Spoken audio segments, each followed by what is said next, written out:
दोस्तों नमस्कार।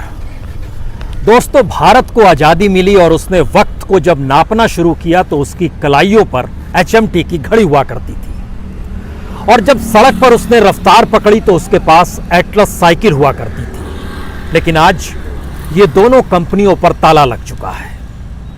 भारत लगातार विकसित होने की दिशा में बढ़ रहा है, लेकिन जिस कंपनियों ने इस देश को स्वर्णिम अक्षरों में दुनिया भर में पहचान दिलाई, उन्हीं कंपनियों पर ताला लग रहा है। 1951 विभाजन के बाद भारत में जितनी बड़ी तादाद में रिफ्यूजी आए, उस दौर के बहुत सारे दृश्य आपके जहन में याद आते होंगे। साइकिल पे ही सवार थे और मौजूदा वक्त में जब लॉकडाउन की स्थितियां हैं तो हमारे सामने एक दो नहीं कई तस्वीरें आई जो साइकिल पर ही सवार थी। ज्योति गुड़गांव से निकलती है और दरभंगा तक अपने पिता को लेकर चली जाती है। साइकिल पर ही सवार थी, कोई कार, मोटर गाड़ी, रेल, हवाई जहाज कुछ भी नहीं था। और अलग अलग जगहों से जब हमने जुगाड़ करना शुरू किया, समझना शुरू किया कि कितनी बड़ी तादाद में साइकिल ने इस लॉकडाउन के वक्त में लोगों का साथ दिया, तो हैदराबाद से निकलकर झारखंड के गोड्डा तक जाने के लिए 19 दिन का सफर करते हुए 5 मजदूर निकले। उन 5 मजदूरों में से 3 मजदूरों ने बताया, एक मोहम्मद जफर फारूक और एक मोहम्मद आजाद है। इन्होंने कहा कि मोबाइल बेची और साइकिल खरीद ली और 19 दिन का सफर करके झारखंड पहुंच गए। इंदौर से जमशेदपुर के लिए निकले थे ज्ञान सागर, उनके साथ 4 परिवार और थे। परिवार का मतलब पत्नी भी साथ थी। पत्नी के जेवर बेचे गए। जिनके पास पैसा नहीं था उन्होंने अपने घर में बकरियां बेची और किसी तरीके से पैसा ट्रांसफर किया बैंक में। और जो इंदौर में परिवार रह रहा था उसके पास पैसा आया, उसने वहां पर साइकिल खरीदी और साइकिल से इंदौर से निकलकर वो जमशेदपुर तक लगातार सफर करते हुए पहुंच गया। यह स्थिति हिंदुस्तान का एक ऐसा अनूठा सच है जिसमें कई बातों को आज समझने की जरूरत है, क्योंकि हम लगातार जब पन्नों को पलटते हैं तो जिन कंपनियों ने भारत को न सिर्फ आगे बढ़ाया बल्कि एक पहचान भी भारत के साथ जोड़ी, उन कंपनियों पर ताला क्यों लग रहा है। एक लंबी कतार है, लेकिन आज चूंकि हम एटलस कंपनी के ठीक बाहर खड़े हैं तो उसका थोड़ा सा इतिहास आपको जानना चाहिए, क्योंकि इस कंपनी में काम करने वालों की तादाद तकरीबन 5000 के लगभग थी। पहली बार 2014 में मध्य प्रदेश की कंपनी जो एटलस की थी उस पर ताला लगा। उसके 4 बरस के बाद 2018 में सोनीपत में वहां पर जो कंपनी थी वहां पर ताला लगा और अब एक दिन पहले साहिबाबाद जो उत्तर प्रदेश की कंपनी है यहां पर भी ताला लग गया। और कंपनी की तरफ से बहुत साफ कहा गया, पैसा है ही नहीं, कैश है ही नहीं, वर्कर्स तक को देने का पैसा नहीं है। तो हम जिन परिस्थितियों में हैं, ये वो कंपनी है जिसने एक वक्त एक महीने में 40 लाख साइकिलें बनाई। भारत सही मायने में साइकिल पर ही तो सवार होकर आज़ादी के बाद निकला था। और जब उसके इतिहास में आप जाने की कोशिश कीजिएगा तो इस एटलस साइकिल का इतिहास अगर टटोलना शुरू कीजिएगा तो इसके पास एक लंबी फहरिस्त है। आप कल्पना कर सकते हैं कि यूरोप के देशों में भी एटलस की साइकिलें जाती थी और एटलस की साइकिलों को लेकर इटली ने अपना सबसे शानदार अवार्ड, जिसे Italy gold mercury international award कहते हैं, वह भी इसे दिया गया। एक्सपोर्ट करने की दिशा में भारत सरकार ने पहली बार इसको EEPC award for export excellence भी दिया गया। फिक्की के जरिए भी अवार्ड दिया गया। एक लंबी फहरिस्त का जब हम जिक्र आपसे कर रहे हैं तो आपको ये जानना होगा कि जिस जगह पर हम खड़े हैं इस जगह पे वर्कर्स जिन साइकिलों को बनाते हैं वो 2 तरह की साइकिल थी। एक सामान्य साइकिल जिसकी कीमत 2500 से लेकर 5000 तक, और उसके अलावे रेसिंग साइकिल भी थी, उसके अलावे माउंटेन साइकिल भी थी।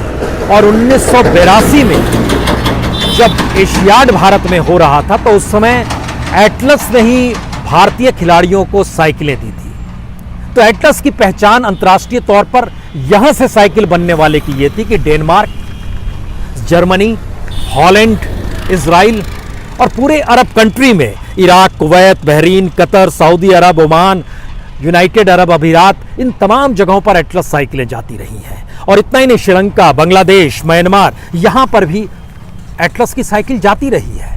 लेकिन अब ऐसी कौन सी परिस्थिति आ गई इस देश के भीतर में कि एक कंपनी चलाने वाली कंपनी इसलिए बंद हो जाती है कि उसकी आर्थिक स्थिति इतनी खराब हो जाती है, जबकि मार्केट में साइकिल की मांग है।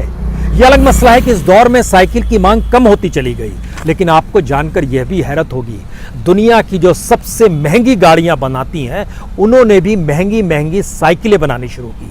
लैम्बोर्गिनी ने भी साइकिल बनानी शुरू की और उसकी कीमत 6 लाख तक है। तो यह भी कल्पना के परे है कि हम कैसा बाजार बना रहे हैं और जो कंपनियों को चलाते हैं उन कंपनियों को हम किसी तरीके से आत्मनिर्भर बनाने की स्थिति में क्यों नहीं आ पाते हैं, यह एक सवाल है। लेकिन फिर दोबारा उस स्थिति में चले चलिए जहां पर इस बात का जिक्र है, क्योंकि हमें अपने तौर पर याद है 70 के दशक में 5 पैसे देकर 1 घंटे साइकिल किराए पर दिल्ली शहर में ही लेते थे, दिल्ली शहर का रमेश नगर का इलाका। और पहली बार जो साइकिल खरीदी गई थी उसकी कीमत 175 रुपए थी। आज़ादी से पहले जो रिले कंपनी थी, वो भारत के साथ कंपनी उस रूप में नहीं थी, लेकिन रिले कंपनी जो थी उसकी साइकिल मिलती थी 30 रुपए में। आज रिले कंपनी के सिर्फ टायर ट्यूब मिलते हैं 200 रुपए में। विकास हुआ है, महंगाई बढ़ी है, इन्फ्लेशन हुआ है, भारत की इकोनॉमी डेवलप हुई है, हमारी जीडीपी 2 से 3 ट्रिलियन हो गई है, अब 5 ट्रिलियन की दिशा में बढ़ जाएंगे। अब कुछ भी कहिए, लेकिन इस फेरिस्त को देखते समझते हुए हमें लगता है कि कुछ चीज़ों को और आपको समझना होगा। और ये स्थितियां बताती है कि भारत के भीतर में पुरानी पीढ़ी से पूछिएगा तो कहेगा हाँ, किसानों को हमने हाट मंडी जाते हुए साइकिल पर ही देखा है। डाकिया तो हमेशा साइकिल से ही आता था, दूध वाला भी साइकिल ही लेकर तो आता था, और साइकिल रेसी तो स्कूलों में हुआ करती थी। फिर साइकिल मौजूदा वक्त में तो पहचान भी है, अगर आपको कैलोरी खर्च करनी है तो आधे घंटे साइकिल चला लीजिए, हमेशा स्वस्थ रहिएगा। फिर ऐसी कौन सी परिस्थिति आ गई कि साइकिल जैसे प्रोडक्ट की एक ऐसी बड़ी कंपनी जिसने दुनिया भर में भारत की पहचान भी दिलाई, वह कंपनी में ताला लग गया। दरअसल मौजूदा वक्त का सच बड़ा तीखा है और बड़ा गहरा है, क्योंकि मौजूदा वक्त में हमें लगता है कि सरकार के उन डाटा को भी समझना चाहिए जिस डाटा के जरिए आप समझ पाएंगे कि मौजूदा वक्त में इंडस्ट्रीज के अनुकूल सरकारी पॉलिसी हो नहीं पाती है क्या, या सरकार की जो पॉलिसी है उसके अनुकूल कंपनियां अपने तौर पर फिट नहीं कर पाती है। इसके लिए हमें लगता है 2-3 परिस्थिति समझनी होगी। 25 नवंबर 2019 बीएसपी के सांसद है दानिश अली, उन्होंने संसद में एक सवाल पूछा सरकार से। उन्होंने कहा कि बीते 5 वर्ष में कितनी कंपनियां बंद हो गई, और जो भारत सरकार के रोजगार मंत्री हैं संतोष सिंह गंगवार, उन्होंने कहा 144 कंपनियां बंद हो गई हैं, और इन 144 कंपनियों के जरिए 16,000 लोगों को बेरोजगार हो गए हैं। जो 16,000 लोग थे वह परमानेंट जॉब में थे, और उसके अतिरिक्त जो लोग थे दिहाड़ी में जुड़े थे या जो कॉन्ट्रैक्ट लेबर्स थे, उनकी तादाद 50,000 से ज़्यादा थी। सरकार ने 50,000 का जिक्र नहीं किया, सरकार ने 16,000 का जिक्र किया और 144 कंपनियों का जिक्र किया। लेकिन ये अधूरा सच है। अधूरा सच इसलिए है क्योंकि सरकार ने जब बताया, उन्होंने ईयर वाइज बताया। 2014 में 34 कंपनियां बंद हुई, 2015 में 22 कंपनियां बंद हुई, 2016 में 27 कंपनी बंद हुई, 2017 में 22 कंपनी बंद हुई, 2018 में 8 कंपनियां बंद हुई, 2019 में 30 कंपनियां बंद हुई, और इसमें से 24 कंपनियां इस रूप में बंद हुई कि उनके पास पैसा ही नहीं था, जैसे एटलस के पास पैसा नहीं है। अपनी कंपनी को चलाने के लिए मजदूर है, मजदूर को ले ऑफ में भेज दिया गया। प्रोडक्ट लाने के लिए पैसा नहीं है, सरकार क्या मदद करेगी, कैसी मदद करेगी, यह भी दूर की गोटी है। लेकिन इसका अपना बाजार अब ऐसी कंपनियों के हिस्से में आ जाएगा जो कि विदेशी कंपनियां होंगी, जो विदेशी कंपनियां भारत में साइकिल को बेचना चाहती है और बेच रही है, और उसका मार्केट एक बना हुआ है, वह कंपनियां भी होंगी। लेकिन अब इसके भीतर का सच देखिए, ऐसा नहीं है कि भारत सरकार के भीतर सिर्फ 144 कंपनियां बंद हुई। हमने टटोला की जो कंपनियां थी उसका एक जवाब फाइनेंस मिनिस्टर की तरफ से ही जुलाई 2019 में आया था। उन्होंने पार्लियामेंट के भीतर इस बात की जानकारी दी कि इस देश के भीतर में तकरीबन 18,94,000 कंपनियां चलती हैं। उनमें से 6,83,000 कंपनियों को बंद करना पड़ा क्योंकि वह रिटर्न फाइल नहीं कर पा रही थी या फाइनेंशियल स्टेटमेंट नहीं दे पा रही थी। एक मतलब साफ है कि आप फाइनेंशियल गड़बड़ी कर रहे थे, आपने बंद कर दिया। लेकिन जिन कंपनियों ने बंद किया उसमें जानकारी आई कि तकरीबन 20 से 25% ऐसी कंपनियां थी जिससे जो कि मैन्युफैक्चरिंग सेक्टर से जुड़ी हुई थी, जो उत्पादन कर रही थी। उसमें सबसे ज़्यादा महाराष्ट्र की कंपनी 1,42,000, छोटी बड़ी फैक्ट्री जो बंद होती चली गई इस दौर में, उसकी तादाद है। दिल्ली एनसीआर के इलाके से जुड़े हुए तकरीबन 1.25 लाख कंपनियां हैं। पश्चिम बंगाल से लगभग 67,000 है। इसका एक हिस्से की जानकारी 2017 में भी पार्लियामेंट में दी गई थी और तब जानकारी दी गई थी कि हाँ 3 लाख कंपनियां बंद हुई है। यानी जिस दौर में हमें कंपनियां चाहिए, फैक्ट्री चाहिए, मैन्युफैक्चरिंग सेक्टर चाहिए, इंडस्ट्रीज चाहिए, उस दौर में हमारी पॉलिसी लगातार चीज़ें बंद करा रही है।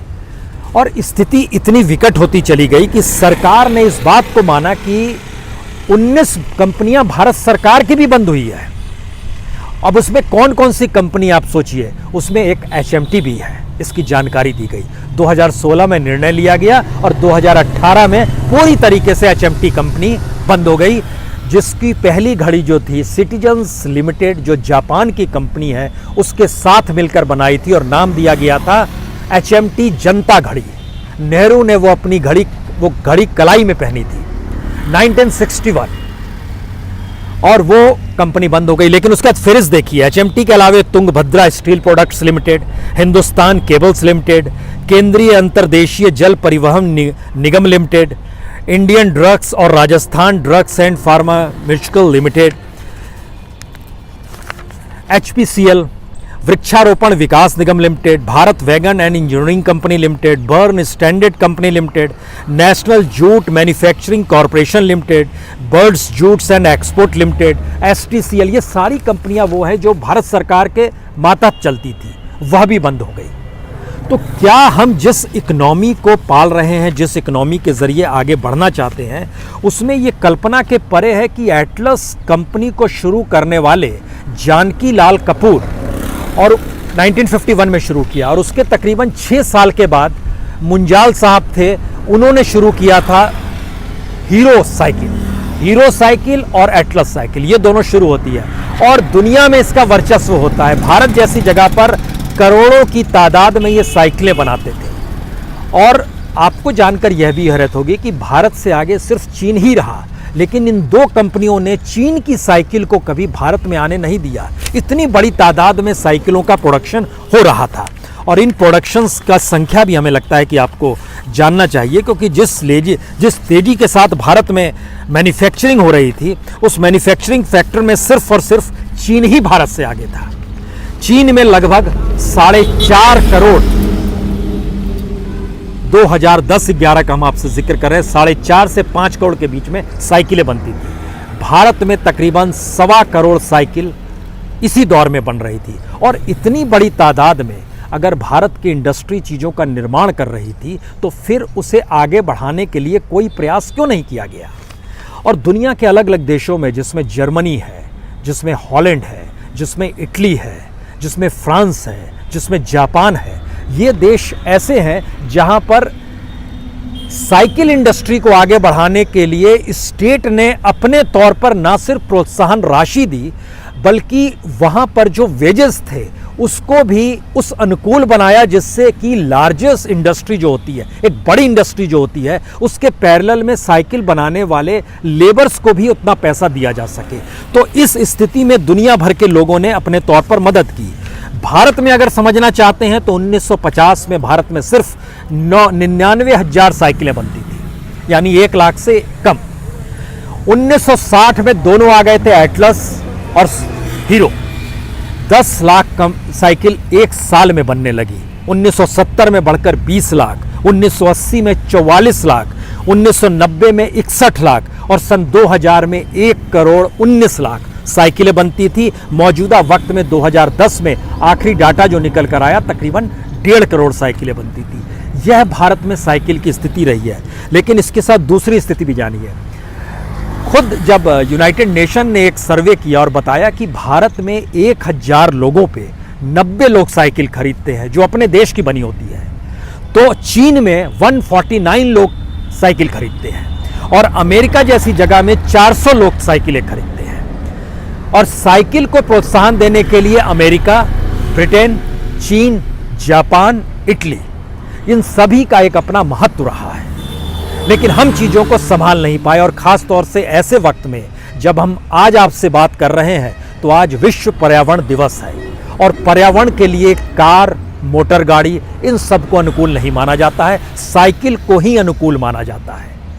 लेकिन विश्व पर्यावरण के दिन जब हम इस खबर को आपको बतलाते हैं कि अब साइकिल का उत्पादन एटलस जैसी कंपनी ने बंद कर दिया, तो कई सवाल जहन में आते हैं कि हम लोग दरअसल डेवलपमेंट की उस अंधी गली में चलते चले जा रहे हैं, जहां पर आगे हमारे सामने इतना गहरा अंधेरा है कि उसके बाद कैसे निकल पाएंगे, इसके लिए कोई सोच नहीं है। और शायद यही वजह है, मौजूदा वक्त में जब भारत एक वायरस के संकट से निपट रहा है और पूरे देश की इकोनॉमी ठप हो गई है, तो एक अंधेरा और पूरे देश को आगे कैसे बढ़ाना है, इसको लेकर कोई विजन सरकार के पास नहीं है। और शायद यही सबसे बड़ा खतरा है कि अगर हम अपनी ही चीज़ों को संभाल कर नहीं रखेंगे तो क्या स्थिति होगी। आखिरी बात, कभी मौका मिले तो इटली की एक फिल्म है द बाइसिकल थीफ, जरूर देखिएगा। दुनिया के टॉप 10 फिल्मों में इसकी शुमार होती है। 1948 में यह फिल्म बनी थी और उस समय दुनिया का रिसेशन था, रोजगार नहीं था, तब बाइसिकल थीफ बनाई गई। कहानी का छोटा सा हिस्सा यह है कि रोजगार नहीं था और रोजगार के लिए एक साइकिल चाहिए थी, क्योंकि उसी से जो नायक है फिल्म का वो कपड़ों को ले जा सकता था बाजार तक बेचने के लिए, और उसकी वो साइकिल चोरी हो जाती है और उसकी पूरी जिंदगी उससे ख़त्म हो जाती है। और उसके बाद वो अपने बेटे को लेकर साइकिल ढूंढते ढूंढते आखिर में जब साइकिल नहीं मिलती है, पुलिस थाने में शिकायत करता है, नहीं मिलती है, तो वह आखिर में एक साइकिल चुरा लेता है। और साइकिल चुराते वक्त जनता उसे पकड़ लेती है और जिस वक्त जनता उसे मारना शुरू करती है, उसी समय उसका बेटा वहां पर पहुंच जाता है। फिल्म वहीं पर खत्म हो जाती है। साइकिल भारत ही नहीं बल्कि दुनिया की सभ्यता में जो पहिए की आविष्कार की परिस्थितियां थी, साइकिल की पहचान उससे जुड़ी हुई है। और मौजूदा वक्त की इकोनॉमी और लॉकडाउन की परिस्थितियों में भी जब हमने देखा है किसी ने साथ नहीं दिया, साइकिल ने साथ दिया। और संयोग ऐसा है, भारत सरकार की इकोनॉमी साइकिल का साथ देने की स्थिति में नहीं है। बहुत बहुत शुक्रिया, बहुत बहुत शुक्रिया।